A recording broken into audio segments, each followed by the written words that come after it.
you. We'll start the session in another few minutes.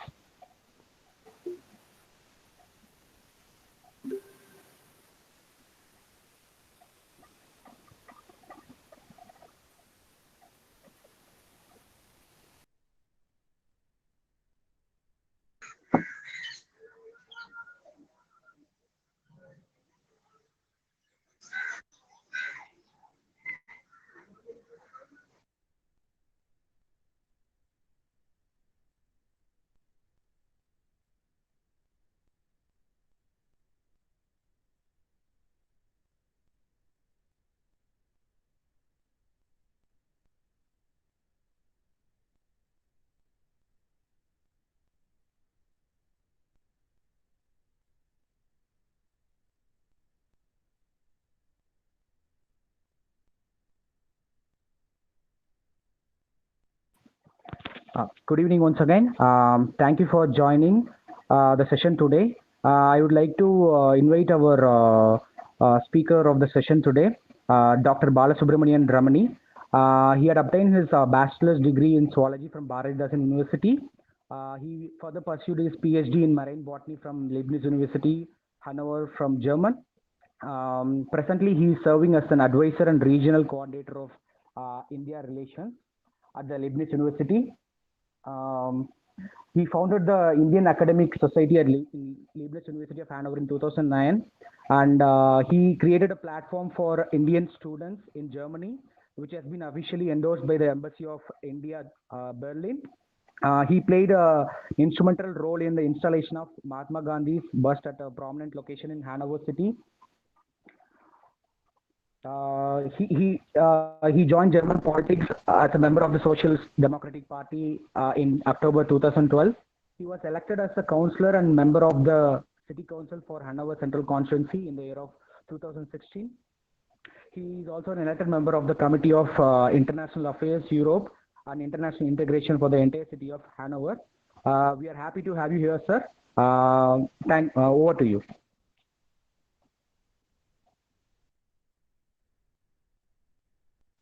Sir, kindly unmute yourself and... Yes, thank you very much, Gurusaravanan. Hopefully my voice is audible and also my picture is clear. Yes, sir, it's audible, sir. Yeah. Okay. Thank you. Thanks very much for this opportunity, and I'm very honored to be part of the IGG seminar, and I've been watching a few of your videos in the past, recently also with Professor Parnithure and all. It's very important topics you are taking up for discussions. Thanks everyone for joining this and taking your time. I hope very much that it will be useful, that at the end of the talk you may be taking up some of the points or picking up some of the points that I'm going to share with you. So this is basically what I'm trying to do today, is looking at some of my experiences that I want to share, being 2 decades in Germany and almost a decade and more in German politics, and in the last 5 years, close to 5 years, in the, let's say, active politics, being elected member of the City Council and also in the Committee of International Affairs for the Social Democratic Party of Germany. So before going into that, as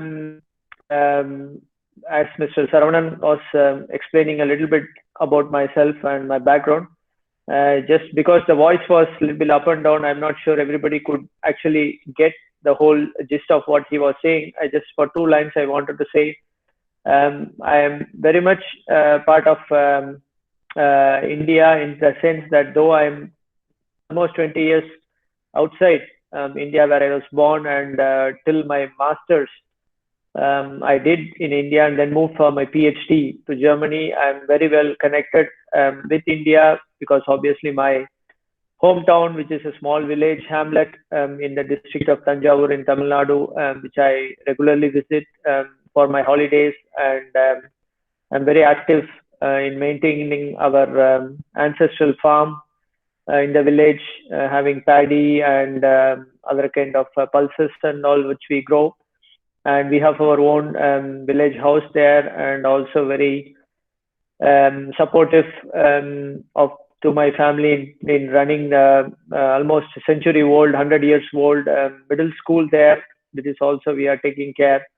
So I'm certainly, though for many years I'm outside the country, I'm not alien to what's happening within the country and within my state, Tamil Nadu as well. So I'm very closely watching and observing, and with friends like Professor Palnithurai, Uma, and many people, I'm also in constant touch and discussing many pertinent issues to the state, to the country, and having a lot of healthy discussions with various people there. So, though I may not be as knowledgeable as you are all today in terms of the happenings, in terms of development and growth and modern transitional India, but I'm certainly not very away from all those things.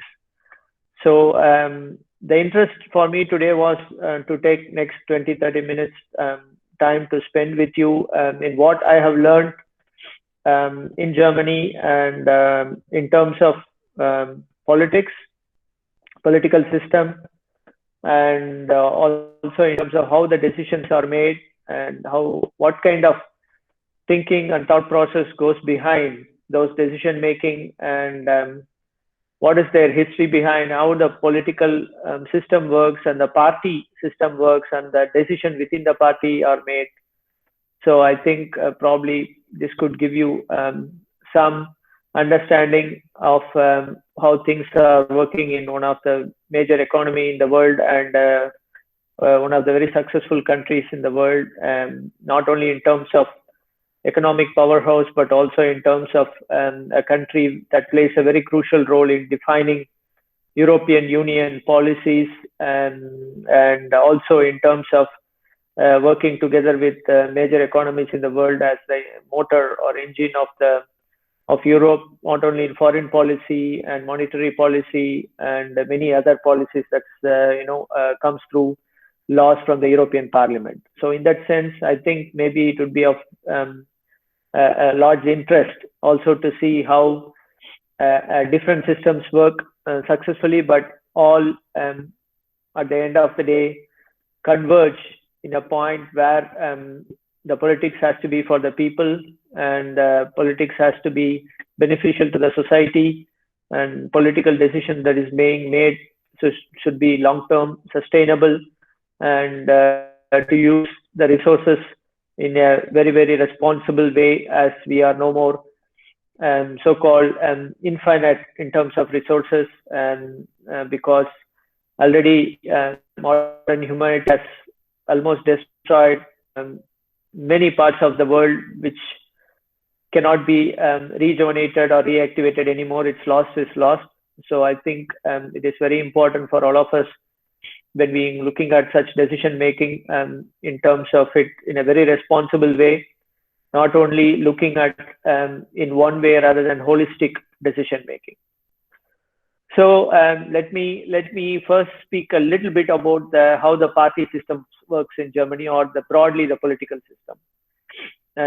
One more point, during my talk, whenever you feel there are certain questions or certain points not clear, or something you would like to you have learned or known from various sources on that, you can also share it in the chat box. I very kindly request the host and the moderators just to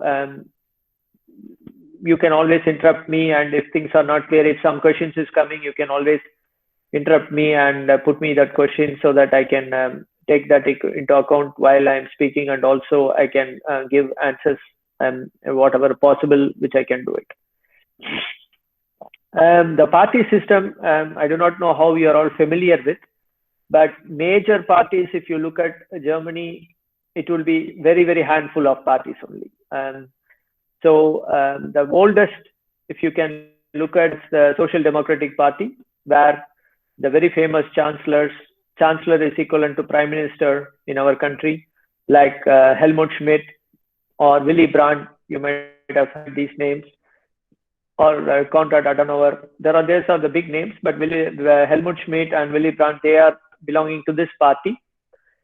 And this party is more than 150, 160 years old, and it's reaching much, let's say, one of the largest memberships in Germany.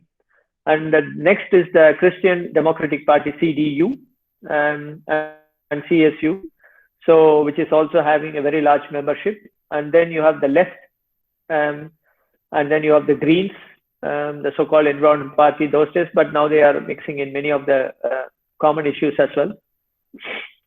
So then you have the Liberals, so-called the FDP, and then recently you have the AfD. Many of you might have heard Alternative to Germany Party, which is a very right-wing party. So these are the major parties currently, let's put it, in Germany. This has been, these four parties, let's say SPD, CDU, the Liberals, the left, have been for many years. These are the four state parties, and then Green were in the last, from let's say 90s, they are quite strong coming into picture. So the first most important thing is, you see, there are not like lot of parties, and you have every regional party, state party, and all those things. So most of the political landscape and the spectrum covers these 4 to 5 parties majorly. Second, if you look at the ideology base, though in India also we speak a lot about whether politics has any ideology anymore, though basically many parties are found on or established based on certain ideology, but the question remains whether today still they are true to that, or whether at all any ideology is left. Here, still, let's say, I would not say whether it's an ideology debate, but certainly there are certain, let's say, themes or topics which the party represents. For example, the Liberals, as the name very clearly suggests, they are very industry-friendly party, and for them, the citizens' rights is absolutely important. They want everything to be decided by individuals and the industry. The government role should be very less. That's their way of looking at it. And the Social Democrats, they are very strong because their base was already created based on certain core values of human rights, labor laws. So these are very, very strong. Even today, the trade unions and the labor unions, which are all base of this SPD, where it came from. So in Germany, they call Arbeiterpartei. So they are very, very strong in that sense, the social aspect of the whole thing. The CDU, which is also very close to the industry part, but let's say they are more center right, I would say, but now they are moving into center middle party. And the Greens, as you all know, they are very environmental oriented, sustainability, climate, and that's their focus. Actually, they came to prominence in terms of the nuclear disasters, and so they were the first one who said that nuclear power has to be, we should not have nuclear power anymore, so we should have alternative and regenerative and sustainable source of power. So they are from that party. So basically, then it's very, very strong on the green environment sustainability. And the left, we know, where we don't have to discuss much. It's the same like everywhere the left is. And then the AfD, the Alternative Deutschland, which I said, Alternative to Germany, which is a right-wing, very right-wing party, which is very strongly against the immigration and immigrants and foreigners, and they are more towards very, very highly nationalist party. This is broadly the political landscape and how the party works. The next thing is about the political system is, the one beautiful thing about the German political system is that, though all the parties, let's say, having their own way of working, their own policies and their own ideologies, but they always look at the stability of the country first. They look at the people who have voted, not about whether what they have achieved is something that is, compromisable. For example, I'm telling you a very simple example. Now, currently, for the third or fourth term, I would say, the Social Democrats and the Christian Democrats, they have come together to form a grand coalition which is ruling Germany, which would be unthinkable in many parts of the world. Whether you can say like in US, there will be a kind of, though they will have a different kind of constitution and a president, but still like the Democrats and the Republicans coming together and forming a coalition. Or in India, like the BJP and Congress coming together, or in Tamil Nadu, ADMK and DMK coming together and forming a coalition. That would be unthinkable. But here, that's the normal affair where the last, let's say, 3-4 terms, the chancellor is from the largest party, which has, let's say, a party which has largest seats in the parliament. Then the other one is the coalition partner, the junior ones. So you see, for them, at the end of the day, it doesn't mean that, whether my ideology is, the right to join the other ones, but for them, the nation, Germany as such, comes first. For them, the stable German government is the principle. And for that, the voters have given their decision. That means they clearly say, look, I have not got majority and the other party doesn't have majority, but the voters' will is that nobody need to get a single majority. So now we have to come together so that we have a stable government. We cannot do all kind of the so-called, what we do in many countries, like, pulling and pushing, horse trading, and, all those things. Nothing happens. So the will of the people is that we are not going to give a single majority to one party, but you guys have to come together and you have to form a stable government and you have to serve the people. Simple. And they abide by the will of the people and they come together. And as I said, there was no issue about, halfway through the government fails and all those things. Though, as politics, you all know, sometimes obviously you have heated debates and people think and say about we will not be part of the government, but never that happens, So they all know next time when they have to go to the people, and the people take these things very, very seriously when you're doing it. So that is a very specific and very peculiar thing about where the stability of the government is the most important thing above your party principles, party ideologies, and whatever you can say. Then you have the states. So we have 16 states in Germany in the federal structure, and it's the same there also. For example, in the state where the Hannover is the capital where I'm living, the Social Democrats have the largest seats the largest number of seats in the local parliament. So they have joined hands with the Christian Democrats. So it's very simple. So here also the same principle of the center falls down and they come together and they form the government. And here also you have the the chief minister, the same like, and then you have ministers and all those things. And you also have the lower house and the upper house, like what you have Rajya Sabha and Lok Sabha in India. We also here have Bundesrat and Bundestag. It's like that, the same more or less. One is the state representatives and the other one is the parliamentarians from the member of the parliaments, like we have the MPs. Then breaking down even below, then you have the so-called mayors and the corporation. So like Hannover City Corporation is like Chennai Corporation. So then you have the councillors there.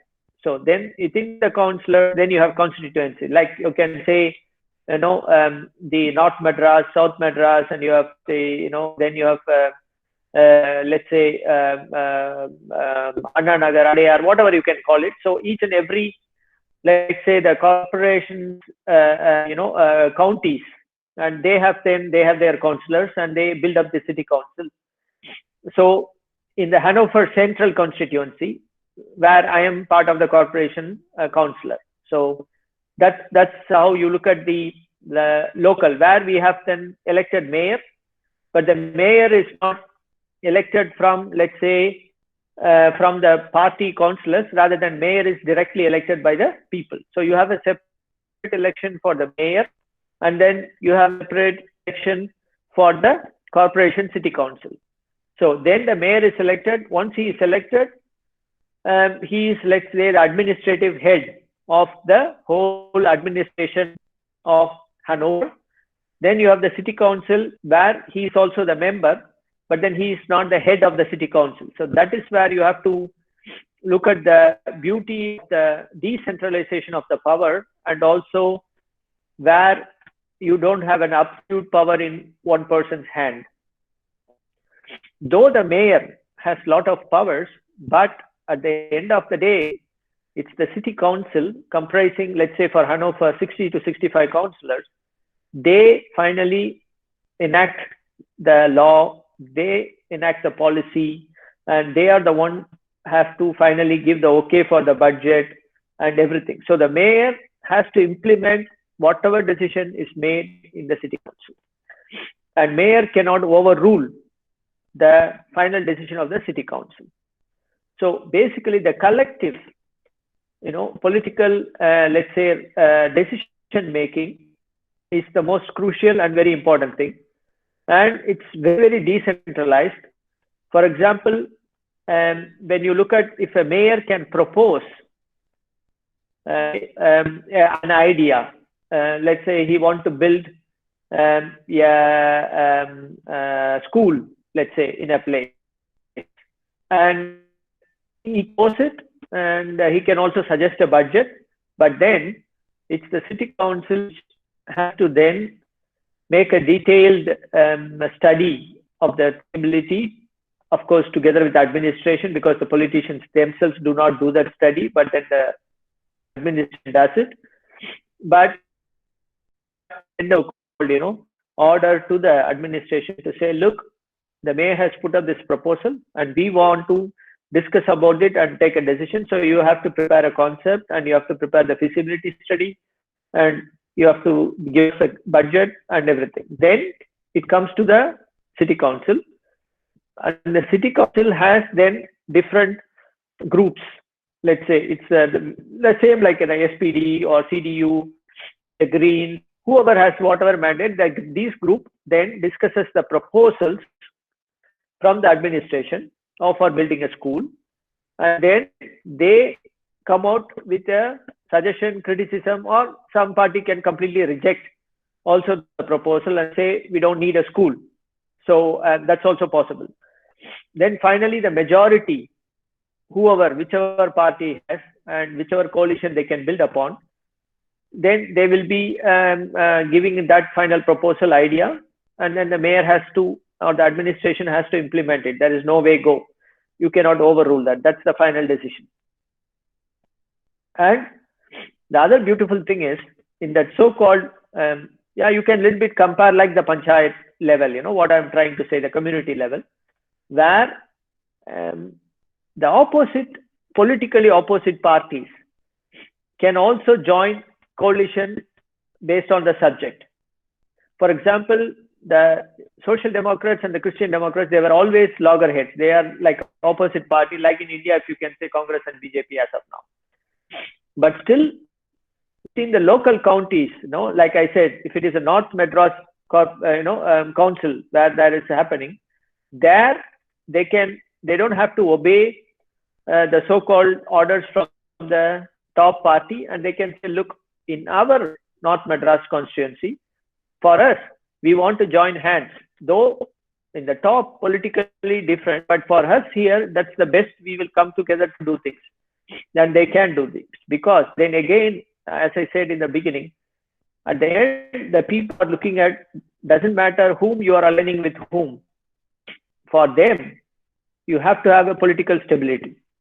So you join hands with those parties, broadly having the democratic values and broadly like not now nationalistic and all those kind of things. When I use the word nationalistic, please don't take one in one what we are speaking about, rather than what I'm trying to say is only one party, which is the alternative to Germany, which I was telling. That's the only party which no democratic party in Germany align with. They are always alone because nobody agrees with their policy.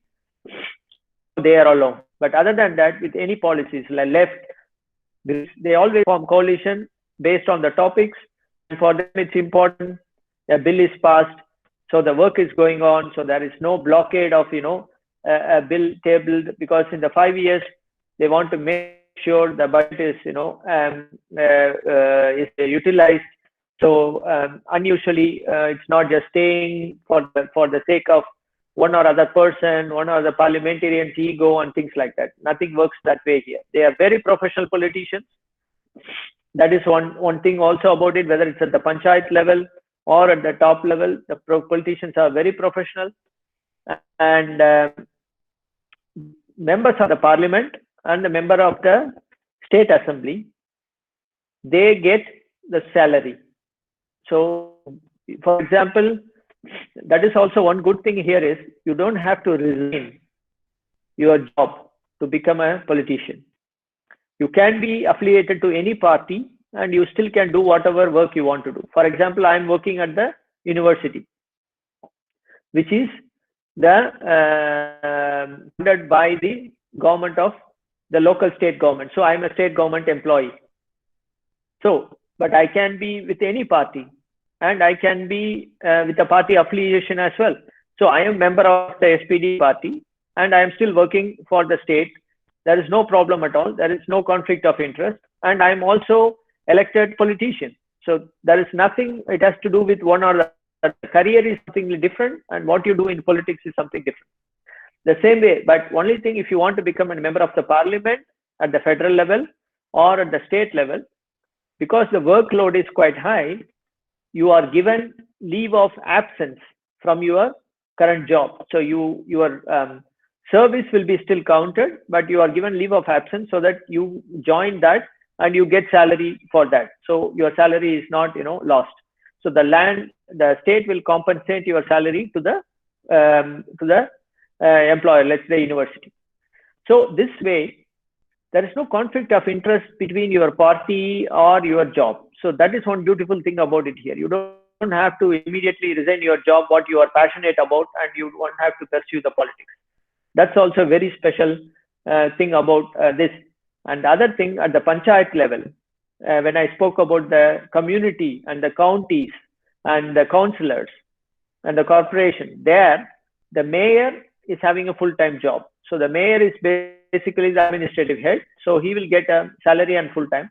But the others, the councillors and others, they are basically, in theory, they are voluntarily working for the people. That means they don't have a salary per se. They only get so-called compensation. That means you get some money for your travel and you get some money for each sitting you are doing. For example, let's say as a councillor, you get like 500 euro, which translate into, as of today, I do not know the rate, maybe let's say 40,000 rupees per month. But then around, I think 1/3 of this money you have to give back to your parent party, which elected you. For example, I have to give 1/3 of my money, which I get to my party, Social Party of Germany, because through that money only the party survives.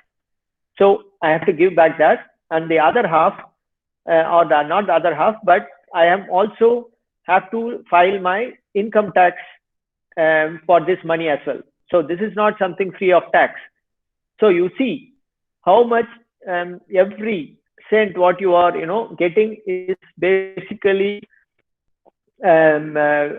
very let's say accountable, so that I have to give part of it to my party and the other part is taxable by the German government. So basically what you get is just, let's say, some honorarium for what you are doing as a voluntary person. So hours and hours of work what you do is basically based on your own passion to be in the politics and your strive to serve the people.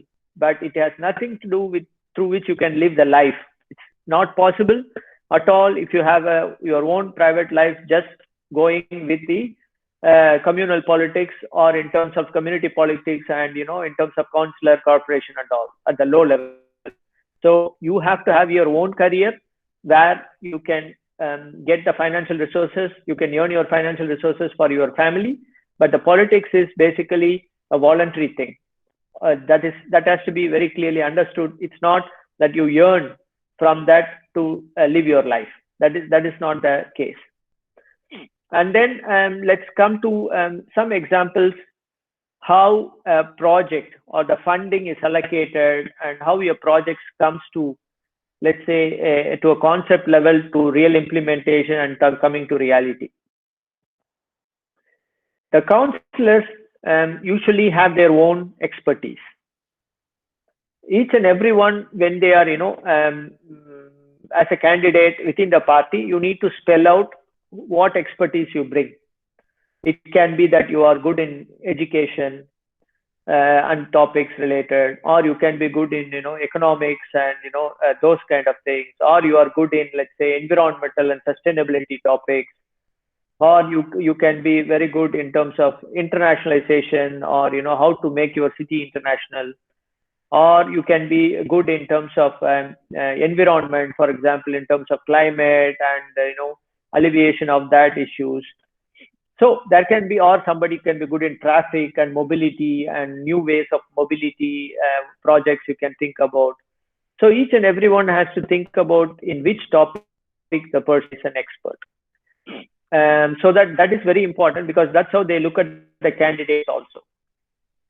Because if you, let's say, out of, let's say, 60 corporate members, councillors, my party gets 20, something like that, let me think, then I cannot have all the 20 from the same topics. Then my party will be very weak, because we cannot then bring about new ideas, we cannot defend certain ideas, or we cannot give counter arguments when another party comes in. So every party will always look at the variety and diversity within whom they are selecting, how they have different kind of expertise they are bringing to the table. That's very, very crucial, and that's very, very important, because the parties then only can make sure good ideas that they can implement for the city and for the village, whatever, wherever this communal politics is happening, community politics is happening, so that people think, okay, they can understand the local politics and local needs of the city and for the people as well.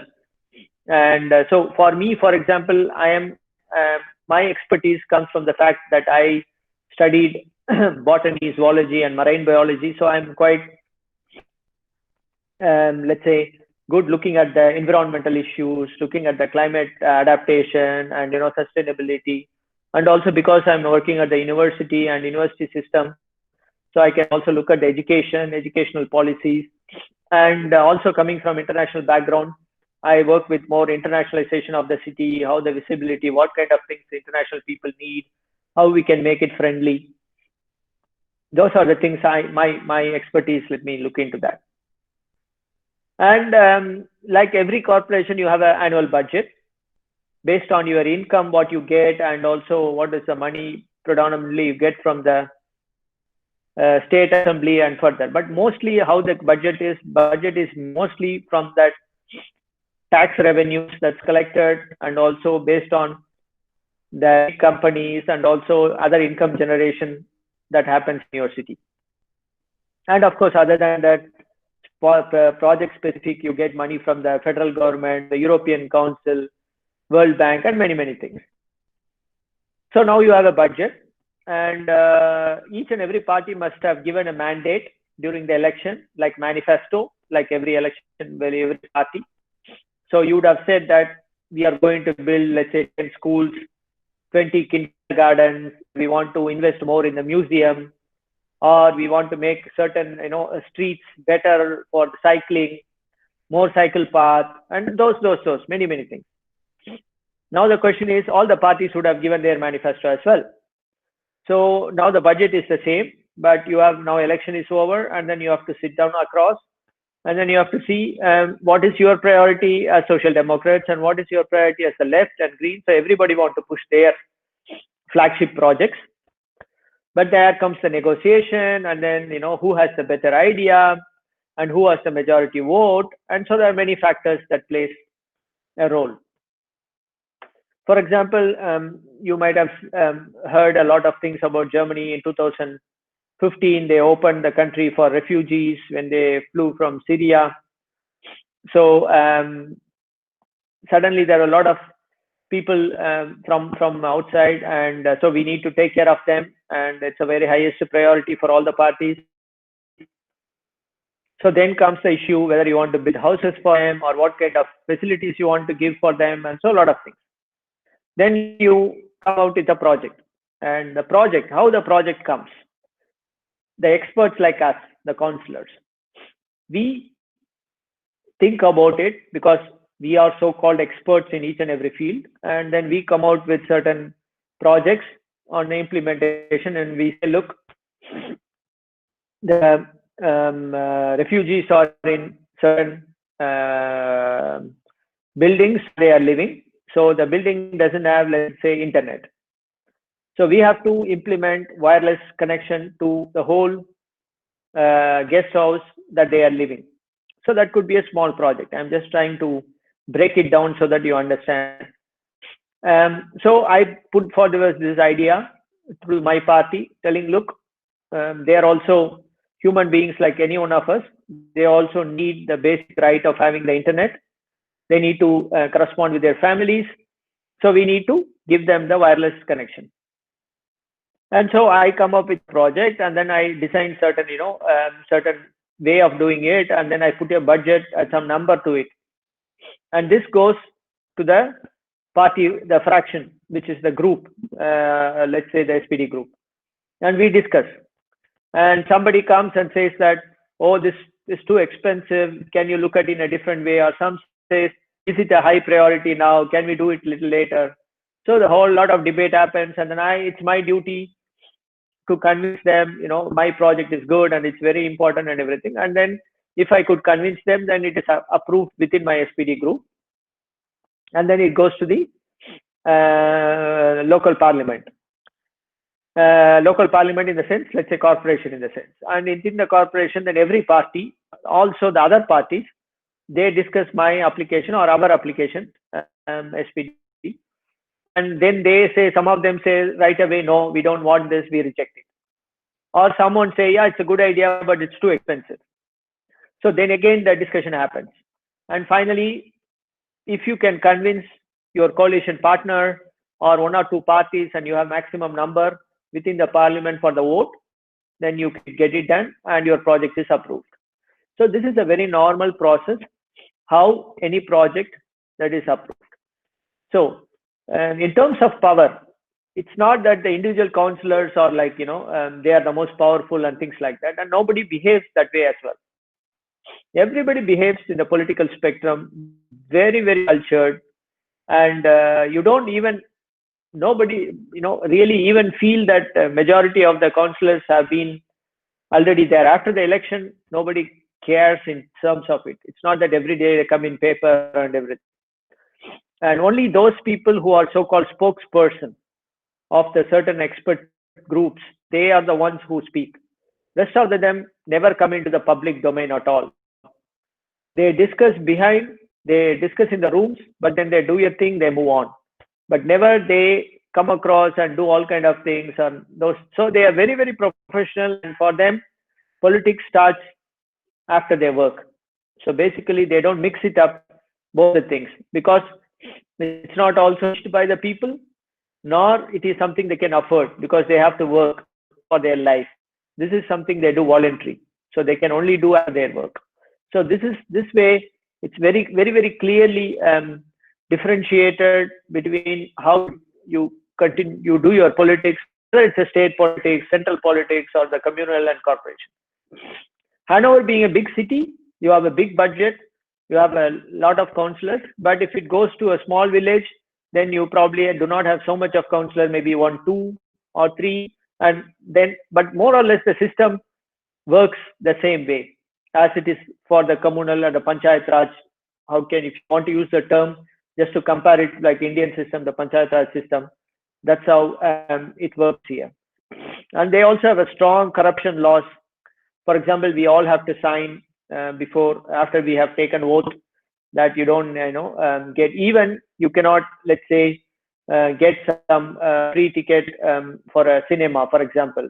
Sometimes you get even invitation for a dinner somewhere, like opening of the shop or something. You cannot do that. If you get those things, then you have to immediately inform the finance office that you got this ticket. So they take note of it and they will translate that into how much money. For example, you go for a dinner, invited dinner, they calculate into, let's say, 20 euro you have spent, and so they will note it down, and so finally from the tax collection they will look at it. So it's very, very clear that each and everything what you do away from this has to be informed, and the corruption laws are very, very strong. Probably many of you also have known that the former president of Germany, Christian Wolff, he was also the chief minister of the state I am here. He had to resign his presidentship for accepting a holiday from, his friend who was also from a company. Actually, the money that was discussed was 300 euro. So for that, he had to resign from the presidentship. So that is the way that they look at it. Don't get me wrong in terms of corruption. Obviously, these are all very, very highly sophisticated society. Probably a lot of things happens at the very, very highest level, but within the country and local politics and the politicians per se, I have not seen in 20 years that one or other politician has been dismissed or convicted by the court of law for accepting money as corruption, influence, and those kind of things. Yeah, that I think elected politicians. So that's the way it is. Very, very decentralized, number one, and very formal, very professional. And the local politics, or the so-called county politics, or panchayat raj politics, always works on the voluntary basis. You don't earn from the work what you do for the people. You have to work on your own for your own living and family, but the money you are going to get as a so-called honorarium, you need to pay to the party as a solidarity, so for the party, and you have to pay the taxes. So this is how it looks like. I think looking at the time, I'll try to stop it here, and I kindly request the moderators, others, you can put forward the question. I will try to answer my best. If any points are not clear, I will try to do that as well. But a big thanks for giving me this opportunity and the time to interact with you. Thank you.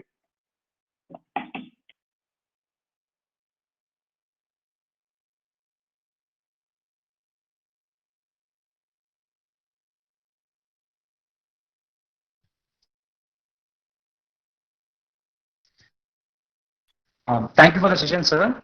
We have few questions actually. So there's a Madam Ritula Nataraj. So can you explain the participation of women ratio in local governments in Germany?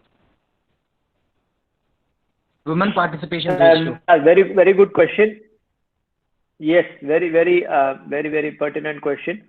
Unfortunately, I have to say, a country like Germany, which is so advanced and everything, still there's a huge debate going on in terms of women representation, or how to increase the women representation in general in politics. Though we have the women chancellor for the last 4 years, but generally the parties still have, I think, if I'm right, it's not even more than some 15% or something like that, or 15 to 20 maximum across the parties. Nobody has more than that. Though the locally, sometimes you have more women in the local political affiliations, but in terms of the mandate or somebody who is elected representatives, it's very, very less. But there are parties, like many parties do have so-called proportional representation within their own selection. That means if for the next election we have to always have if the list is number 1 a man, then it has to be number 2 women, then man, women, and so. In this part, I want to just clarify one point I missed actually. In terms of election, Germany is quite peculiar because, for example, in India, you vote for the candidate. You do not vote for the party. So you have only one vote. For example, if there are 2 people who is standing as an MLA or an MP or whatever it is local, you always vote for one vote for that candidate. But in Germany, you have to always give 2 votes.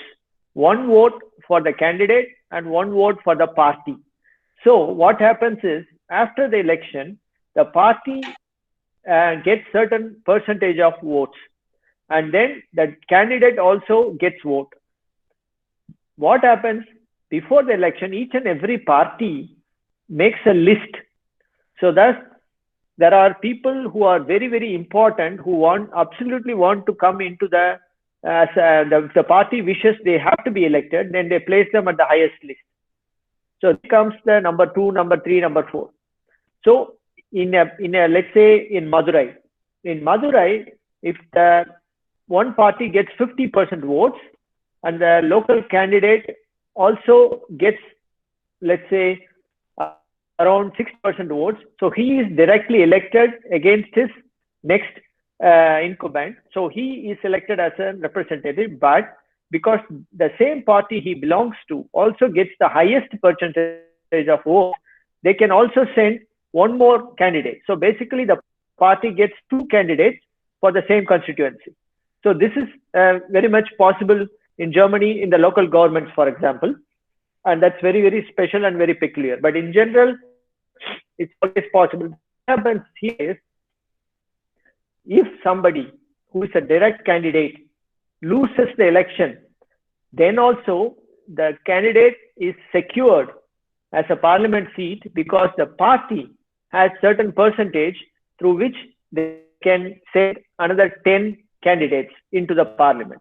So by this way, let's say you can say a little bit like Rajya Sabha, where you have, if somebody who doesn't succeed in Lok Sabha can go through Rajya Sabha. But the process is different here because they have a different kind of process. But then the main point is the candidate who loses still can get into the parliament if their party, the party vote gets stronger, so they have the option.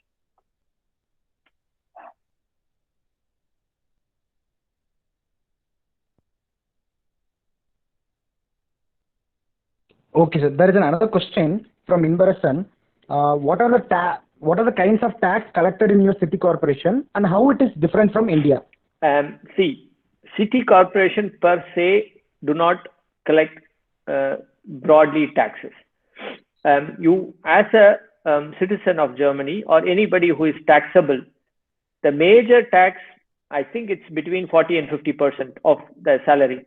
So one of the highest in the world. So basically, your social welfare, your insurance, and many things are collected directly. The local corporation, what it gets is basically, for example, if you have a restaurant, then you get some tax for, let's say, your restaurant, and outside your restaurant there is a space, and you want to use that space during the summer. You want to put some chairs and you want to expand your restaurant for a short period of time. Then you need to pay the tax for using that space. Or you want to having a parking space. You want to park a car somewhere. So then your parking space tax is there. Or for example, you buy a house, then locally that these are some taxes collected by the local corporation, but majority, the whole tax regime per se, it's very federally regulated. But these are some examples that local tax are collected. Yeah.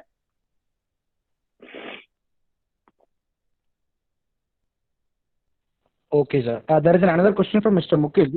Like, how to bring that sort of political maturity amongst people and the politicians in India, from your own opinion? So, how we can bring that political maturity? See, certainly, I mean, it's not. You have a let's say, one bullet approach, because the maturity, when you speak about maturity itself, it's a process. There's no one solution that can happen. But what I see here is, though Germany has gone through a lot of process in terms of it, many people know about the World War and before and everything. It's a society. It has developed over many years and centuries, and they had the different kind of approaches to it. But the very basic or crucial thing, in my humble opinion, what I have learned is, from the kindergarten, they speak about the health, hygiene, the separation of waste, and you have to be honest, and why not throw litter on the roads or to obey the law. So this happens at the very lowest level. So at the very early level.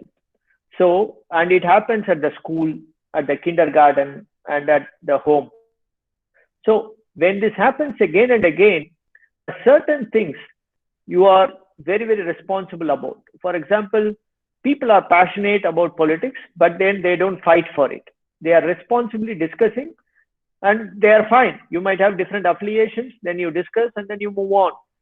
And if you, when they say you don't throw the waste in the road, It's not because you will be fined, but basically it is because throwing the waste means you are not keeping the place tidy, and because of that hygiene problem will come and health will be affected, and then again your life will be in danger and your neighbor life will be in danger. So you see, the whole concept is about from individual to the community. Though the society are very, very individual based society, but finally the dot is connected with the community. Also the same with the tax. You don't evade paying tax. You don't even think of evading tax, because you clearly know whatever you are paying is to keep your roads good condition, your water is pure, and your air is not much pollution, because then you understand the political system is looking at it, so for which I am paying the tax. And it's about lot of things. If I have a very good mobility, lot of public buses, trams, this is all because of my tax. So the so-called maturity comes not just immediately, but it starts from the very early age and is coming from the schools and the kindergarten and from home. At home, the parents communicate with their children very, very much. They treat them as their equal partners. They don't think that you are, the elder, so best and the better things. No, they listen to them. Even they are children, they might have, very, very infernal ideas, but they say that, look, when I was also a children like you, I also thought about it, but later I realized. So there is a dialogue between the children from the small age. So when they come to the age when they can vote and they can maturely discuss, they understand all these things, and they keep the society good. When they know when the society is good, then their life is also good. So it's all about, both ways. Individual life, community life. On individual, they go, even in Corona, for example. Why Germany was so successful, leave alone the leadership part, because they were responsible citizens. They had self-discipline. They wear the masks when they go to the shops, and they don't go out when the lockdown was there. They don't deviate with that. They don't cheat going here and there. So the self-discipline was their central pillar. So that self-discipline made sure the Corona management was successful. So for them, it's very important. Let's live and let others also live, but let's live in a very, very successful and also very healthy environment. For that, we need to obey the laws and rules. So there's another question. How do you see the participation of youth in local governance and planning? So is there any separate avenues where youth can participate, or what is the current status of youth participation? Youth participation is an issue, even in Germany also, because you don't get enough youth to take up politics. That's the real problem, actually. Somehow people are also, especially youth are also losing some confidence in the politics when they look at the major, scandals or, many things that comes up in a broader way. Let it be climate issues, many things are done based on economics as a background, and many things is only about the economics and not basically looking at the sustainability, because currently many people, youth especially, they are with very modern thinking. You see the climate protest by Greta Thunberg. So young people want to be part of everything, but somehow the current political generation doesn't look at so much. So it's an issue here also. But I would say the level where the youth can participate, let's say, is from the lowest level till the highest level. There are many avenues they can participate in, many dialogues they can be part of it. So youth directly have groups in different, even in our, for example, in the community politics, actually in the local politics, they have youth groups even within the parties, which can also nominate people, and they can also bring their own project into the society system. So these are the ways. Or even there is a public debate on certain issues, the youth can come as a group on their own. So they are welcome, actually, and they are encouraged to come as a youth as well. So there are many avenues for sure for the youth to be, part of this. But overall, there is an issue, and every party is having the problem how to attract more youth into the politics.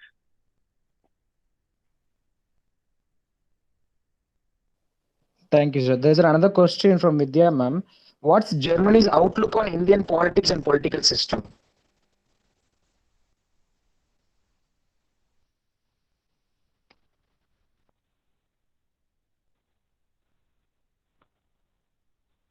So your voice is not audible, sir. Can you please unmute? Sorry, Gurusaravanan. Yeah, so basically that's a very broad point to make. So I think there are certain parties which are very, very, let's say, close to the development of India, and India as a country they are very fond of. And of course, there are politicians and parties which are having a different policy, even with the way they're looking at different governments, whether the past government or current government, they're looking at based on their feedbacks getting and the media what they are reporting. But generally, to say as a whole, India is a very welcome country, Germany, and Indians per se are seen as very ambitious people, and also those Indians who are in Germany are very well law respecting, law abiding, and successful, very educated public. So the image of Indians living here, and also India as an upcoming successful economy and having a big diversity and culturally rich country is generally the picture and the image within the people here.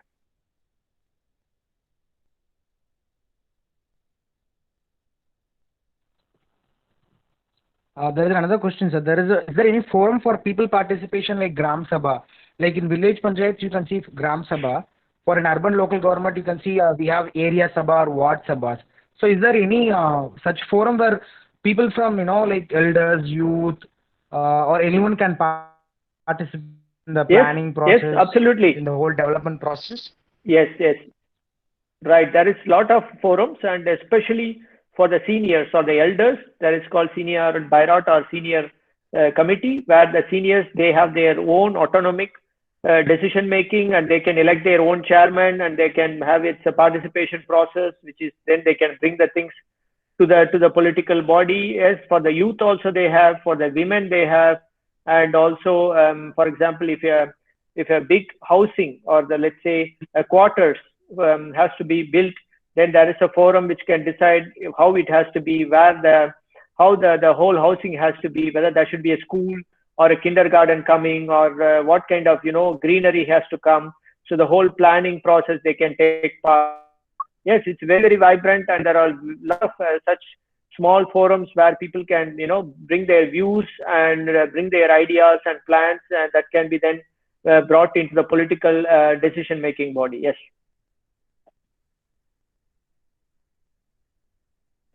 Okay, so, final question from Manita ma'am. So, are there any academic or research institutes involved in the capacity building of the elected, representatives in city corporation? Yes, we have so-called politische Bildung Niedersachsen, the state, but each and every state has a separate, center, training center, but also center for capacity building for elected politicians, but also who want to come into the politics and want to get elected also. So both ways you have. So there is a course process. A lot of seminars and trainings are continuously given.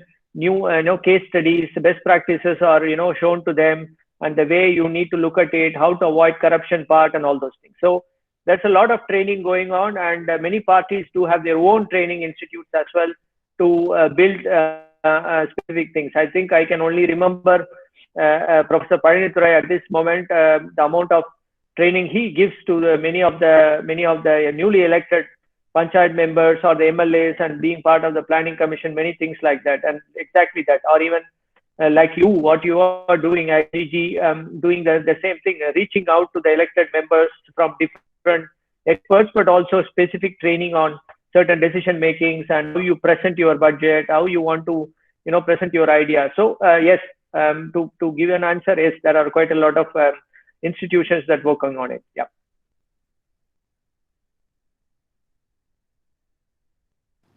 Yes, sir. Thank you so much, sir. For taking your time and sharing your insights. It was very interesting to know about the decentralization process. Like starting from how this political system works in Germany and how youth are participating. So what are the avenues and how the research, the proposals are being voted upon in the city council. So it is very interesting, sir. Personally, I have Thank a you. Thanks a question. lot, Gurusaravanan. Thank you very much. Yes, go ahead. Yes, sir. So how do you see the entire decentralization structure, like compared to an Indian city, any Indian city, you can take any Indian city, and like the city where you live in, like currently Hanover. So how do you see the total decentralization process? So do you choose which one is better? See, first of all, I have to be very, very humble and modest here that I do not know much about the very fine details, so I could not really compare one to one. But what I know is, unfortunately, from the Indian perspective, to whatever little knowledge I have, I think the politicians or those council members or corporate members, whatever you can say, we think we are bigger than the system. And that is unfortunately the drawback we have in India, I think. Because let's say Corporation of Chennai or Corporation of Mumbai, whatever you take it, there the councillors feel that they are the larger than, let's say, larger than themselves, which is the wrong notion. You cannot have that. The powers are very, very unlimited. I think Professor Pandurai would be the right person, and many of you probably aware of it. What all the powers? That's a very, very, very let's say extraordinary amount of powers, and the way it is finely documented in the Indian system as well from the Constitution. We know, but I think unless we feel that we are here to serve the elected people, then whatever amount of system you put in place, it will fail. But I do not want to generalize as well. I know there are people who are doing extremely good job, and we are seeing them, and they are elected for the best practices they are doing, bringing new and modern thinking into the village, keeping the old culture and traditional culture intact, but still modern thinking into it. The needs are being taken care of. Even in Chennai, for example, Chennai I still would consider one among the best corporations within India. When you see that there are a lot of things that's been implemented, women's city and many things. So I think it will be very difficult to compare, because I will be comparing and doing unfair justice. But only one point I feel, unfortunately, is that one single individual can never be above the system. He can only be within the system and part of the system. And as a politician, whether you are a prime minister or you are a corporate member or a mayor, whoever you are, chief minister, you are elected to serve the people. And there cannot be any second thought about it. So that means you are one among them, and you are even one below them. The people are above you, because they are the one finally makes the decision. So that's how I see it. Thank you so much, sir. Thank you so much. On behalf of Institute of Grassroots Governance, I'd like to thank each and everyone who participated in the session. Yeah. Thank you, sir. Yeah. Thank you, Gurusaravanan. Thanks, every one of you. It's always my pleasure. Maybe there are another topics or something coming up in future. I'll be more than happy to join hands and then interact with you. Thank you. Bye. Thank you, sir. Yeah. Thank you, sir. Yeah. Bye.